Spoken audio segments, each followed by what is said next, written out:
அப்போஸ்தலருடைய புஸ்தகம் 4ஆவது அதிகாரம் 18 இருந்து 20 வரைக்கும் வாசிங்க. அவர்களை அழைத்து யாசுவாவின் நாமத்தை குறித்து எவ்வளவும் பேசவும் போதிக்கவும் கூடாதென்று அவர்களுக்கு கட்டளையிட்டார்கள். பேதுரும் யோவானும் அவர்களுக்கு பிரதியுத்தரமாக, தேவனுக்கு செவி கொடுக்கிறதை பார்க்கிலும் உங்களுக்கு செவி கொடுக்கிறது தேவனுக்கு முன்பாக நியாயமாய் இருக்குமோ என்று நீங்களே நிதானித்து பாருங்கள். நாங்கள் கண்டவைகளையும் கேட்டவைகளையும் பேசாமல் இருக்கக்கூடாதே என்றார்கள்.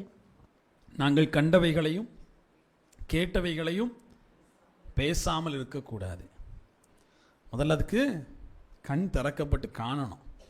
தேவ சமூகத்தில் நம்ம வாசித்தபடி இந்த ஆலோசனை சங்கம் ஒன்று இருந்துச்சு இல்லையா? இந்த ஆலோசனை சங்கத்தில் பேதுருவும் யோவானும் போய் நிற்கிறாங்க. கண்டவைகளையும் கேட்டவைகளையும் சாட்சியாய் அறிவிக்கிறாங்க.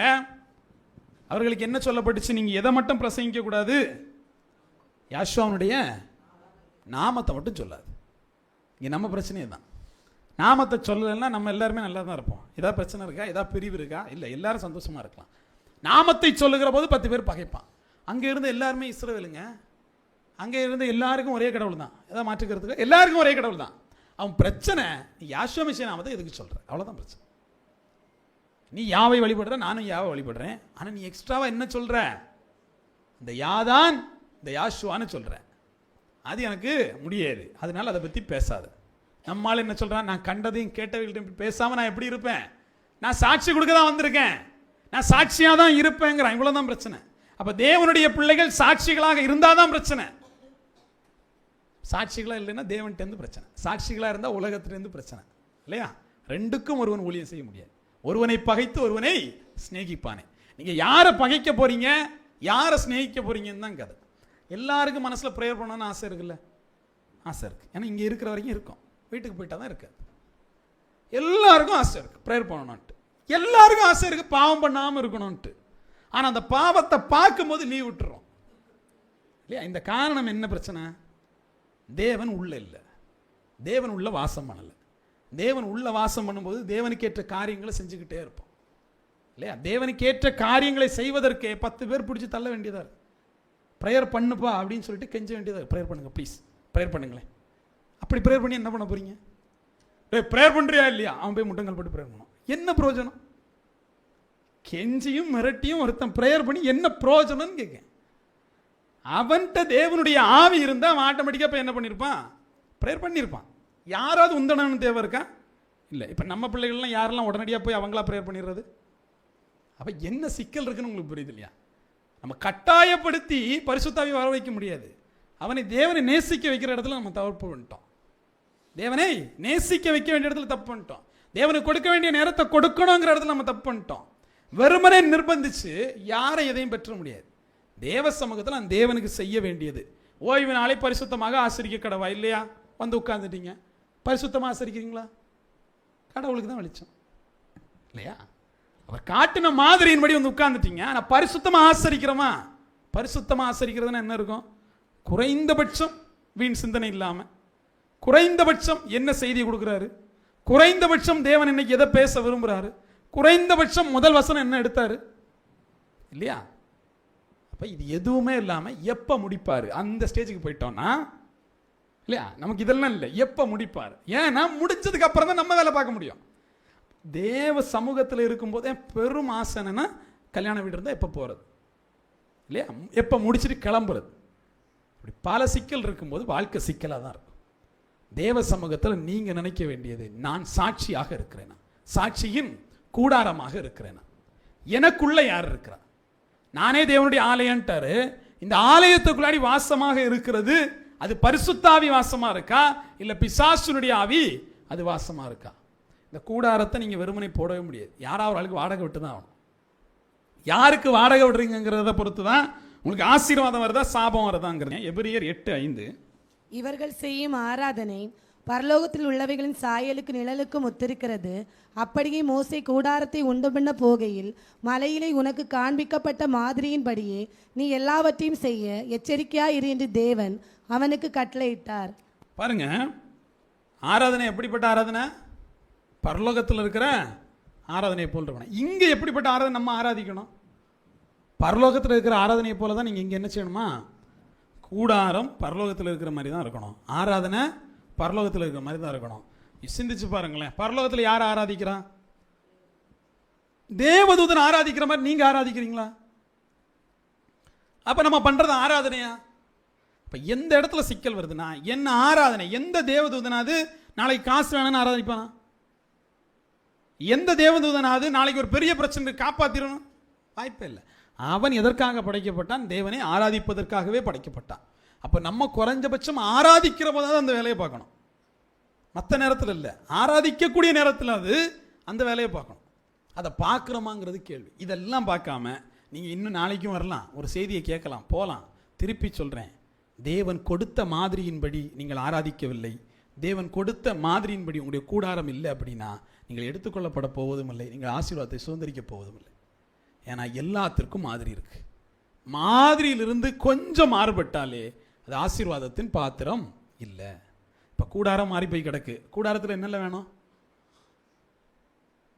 பிரகாரம், பரிசுத்த ஸ்தலம், மகா பரிசுத்த ஸ்தலம் வேணும். நீங்கள் அப்படியே பரலோக ராஜ்யத்தை பார்த்தீங்கன்னா புறம் பகுதின்னு ஒன்று இருக்குது, கண்ணாடி கடல்னு ஒன்று இருக்குது, சிங்காசனம்னு ஒன்று இருக்குது இல்லையா?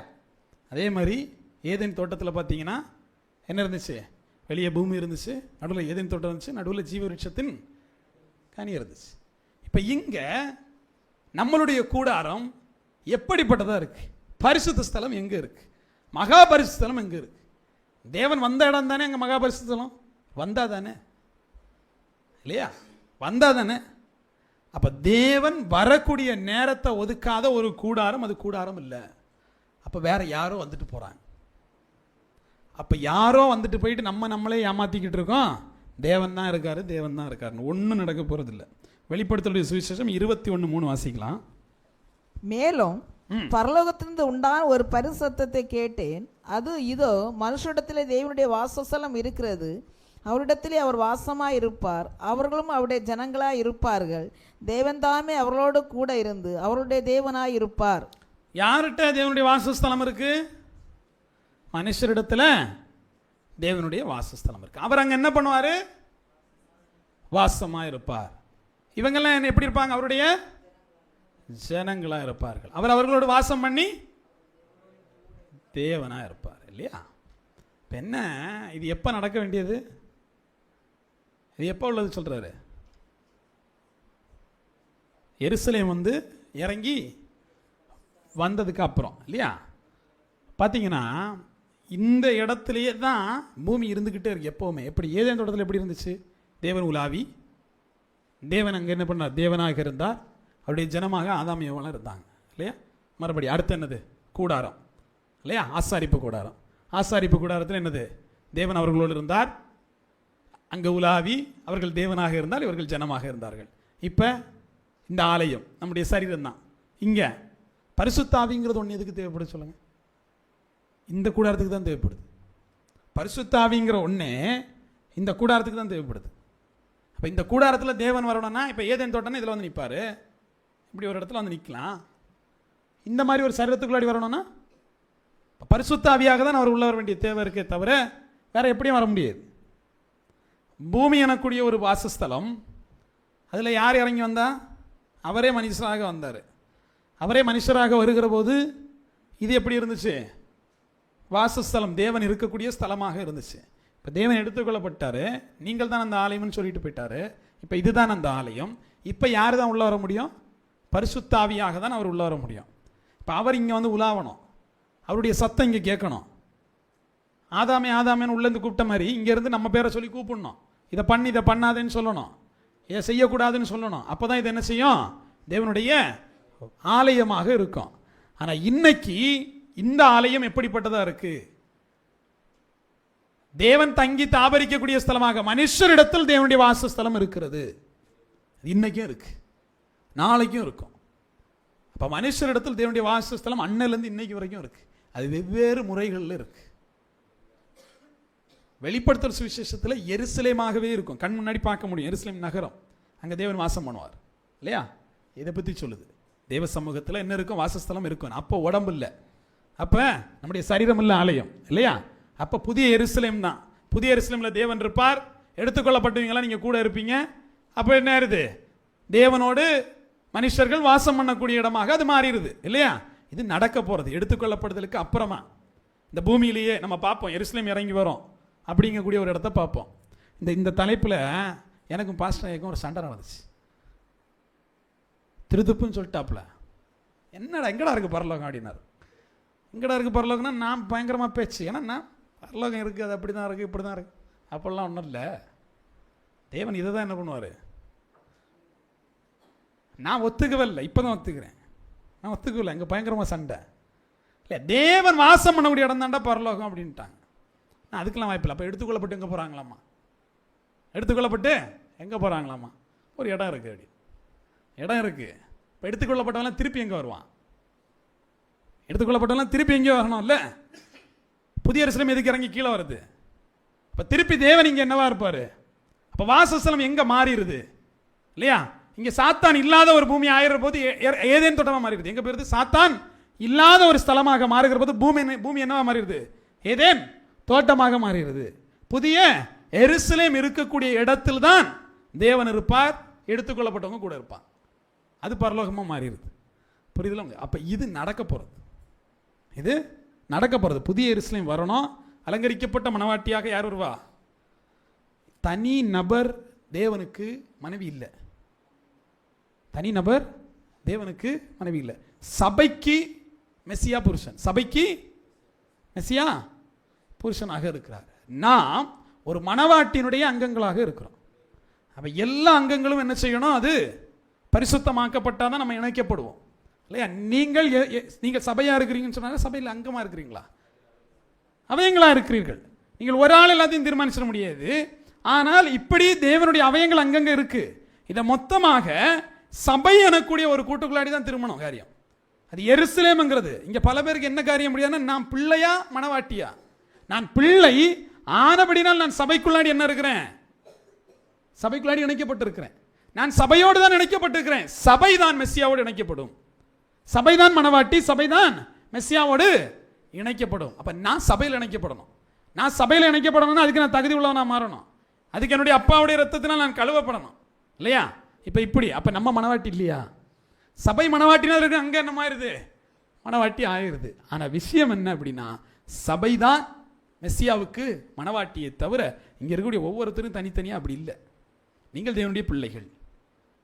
நம்ம இப்ப யாரா இருக்கோம்? தேவனுடைய பிள்ளைகளாக இருக்கிறோம். அப்ப தேவனுடைய பிள்ளைகளாக இருக்கக்கூடிய உங்களுக்கு ஒரே வாய்ப்பு சபையின் அங்கமாக மாறுவது. எந்த சபையில் அங்கமா மாறுவீங்க? அவருடைய ரத்தத்தினால் கழுவப்பட்ட. இப்ப இங்க நான் ரத்தத்தினாலே கழுவப்படாம ஏதோ ஒரு சபையில போய் உட்கார்ந்து இருந்தேன்னா அதுக்கு எனக்கு சம்பந்தமே இல்லை. அது கைகளினால் கட்டப்பட்ட ஒரு ஆலயம் தான். அப்ப யார் யாருடைய கூடாரங்கள் தேவன் வாசம் பண்ணுகிற ஸ்தலமாக மாறுதோ அவங்கெல்லாம் பரிசுத்த சபையாக இருக்கிறீங்க. அவங்கெல்லாம் அந்த சபையின் அங்கமாக இருக்கிறீங்க. இப்ப என்ன சிக்கல்னா, நான் உட்கார்ந்துட்டு யாக்கோபாகவே இருந்துட்டு நான் இஸ்ரவேல் நம்பிட்டு இருக்கேன். நான் எத்தனாகவே இருந்துட்டு, நான் பாவியாகவே இருந்துட்டு நான் சபையின் அங்கன்னு சொல்லிக்கிட்டு இருக்கேன். அது தப்பு. அப்படி மாறவே முடியாது. முதல்ல நீங்க பிள்ளையா மாறாம நீங்க சபையில் இணைக்கப்படவே முடியாது. ரொம்ப கஷ்டமா இருக்கு இல்லையா? பரலோக ராஜ்யம்ங்கிறது நீங்க 10 பேரை போய் தயார்படுத்துறதெல்லாம் இல்லை. முதல்ல நம்ம தயாராகணும். 100 பேர் கைவிடப்பட்டாலும் குறைந்தபட்சம் நம்ம காக்கப்படணும் இல்லையா? அந்த இடத்துக்கு போயிட்டோமாங்கிறத சிந்திங்க. நீங்க நினைக்கிற மாதிரி என்னைக்கு வரை எடுத்துக்கொள்ளப்படுதல் வருமா வராதானே தெரியாது இல்லையா? இந்த வேதத்தில் சொல்லப்பட்ட எல்லாமே நடந்திருக்கு. வேத வசனம் ஒரு நாளும் பொய்யானதில்லை. பூமி உருண்டைங்கிறது என்னைக்கு கண்டுபிடிச்சான்னு பாருங்க. பைபிள் என்னைக்கு எழுதப்பட்டுச்சுன்னு பாருங்க. பூமி உருண்டையாக இருக்குன்னு சொன்னவளை கண்ணெடு தெரிஞ்சானுங்க இல்லையா? ஆனால் எல்லாமே இங்கே எழுதப்பட்டு இருக்கிறது. பல கோள்கள் இருக்குன்னு சொல்லும்போது பாப்பா வேலையை பார்ப்பான்னு நானுங்க. இன்னைக்கு என்ன சொல்கிறான்? பல கோள் இருக்குங்கிறான். எல்லாமே வேதத்தில் எழுதப்பட்டிருக்கு. சுனாமியை குறித்து யாருக்கும் தெரியாது, ஆனால் அதுக்கு முன்னாடி வேதத்துக்கு தெரியும் இல்லையா? இனிமேல் தண்ணினால் அழிக்க மாட்டேன்ட்டார் இல்லையா? ஒரு முறை உங்களை தூக்கி கொண்டு போயிட்டாருன்னா முடிஞ்சிச்சு இல்லையா? அப்போ என்னென்ன அழிவு வரப்போகிறது வரைக்கும் எல்லாமே என்ன பண்ணிட்டாரு? தெளிவாக எழுதி வச்சிருக்காரு. கொள்ளை நோய் வரோன்னார். நம்ம எதிர்பார்த்தோமா இந்த காலத்தில் ஒரு கொள்ளை நோய் வரோன்ட்டு? எல்லாரும் வீடை பூட்டிட்டு உட்காந்துருந்தோம்ல, கையை கழுவிட்டு 2 நிமிஷத்துக்கு ஒருக்கா இல்லையா? மூஞ்சில் மாஸ்கை போட்டு கேட்டால் கொரோனான்னு சொல்லிட்டு. நம்ம குடும்பங்களில் இழப்பு இல்லை, தேவன் பாதுகாத்தார். ஆனால் எத்தனையோ குடும்பங்கள் என்ன செஞ்சிச்சு? பல பேர் இழந்தாங்க. அவனை எடுத்து புதைப்பதற்கு ஆள் இல்லை. ஏன்னா எடுத்து புதைச்சா தொற்று பரவீரன் பயந்துக்கிட்டு அவனை போகிறதுக்கு ஆள் இல்லாத நிலைமையில் இருந்துச்சு. இப்போ நாளைக்கு லாக்டவுன்னா யாரும் வீட்டில் இருக்க மாட்டோம், அது வேற. முதல் முறைன்னு சொன்னாலும் பயந்து உட்கார்ந்துருந்தோம். ஆனால் எல்லாவற்றையும் நிறைவேற்றிடுறாரா இல்லையா? நீங்கள் நினச்சிக்கிட்டே இருங்க, என் தேவன் என்ன பண்ணுவார், அவருடைய வார்த்தையை நிறைவேற்றுவார். அதுக்கு முதல்ல நான் என்ன செய்யணும்? மணவாட்டி தன்னை ஆயத்தம் பண்ணி கொண்டாள். நீங்கள் ஆயத்தமாகாமல் இருக்கிறனால தான் என்ன செய்யுது, எடுத்துக்கொள்ளப்படுதல் தள்ளி போய்கிட்டு இருக்கு. என்ன பண்ணணும்? கடைசியாக இருக்கக்கூடிய ஒவ்வொரு ஆளும் நீங்கள் என்ன பண்ணணும்? யார் அந்த அங்கமாக இருக்கிறீர்களோ நீங்கள் என்ன செய்யும்? பரிசுத்தமாக்கப்படணும், சபையில் இணைக்கப்படணும். இன்னைக்கு மனம் திரும்புதலே இல்லாமல் மனம் எப்படி ஆகி போச்சுன்னா கல்லாகி நிற்கிது. ஜெபிக்கலாம், உபவாசிக்கலாம், ஒரு பிரயோஜனமும் இல்லை. தேவனுடைய நன்மையை கண்டு நீங்கள் ஈவை ருசி பார்த்து நீங்கள் மறுபடி புதுப்பிக்கப்படுவது கூடாத காரியம். அந்த வசனத்தில் நீங்கள் மெஸ்ஸியாவை சிலுவையில் அறைகிறீர்கள் இருக்கும். என்ன பண்ணுறீங்களா? நீங்கள் அவரை சிலுவையில் வாசிங்க.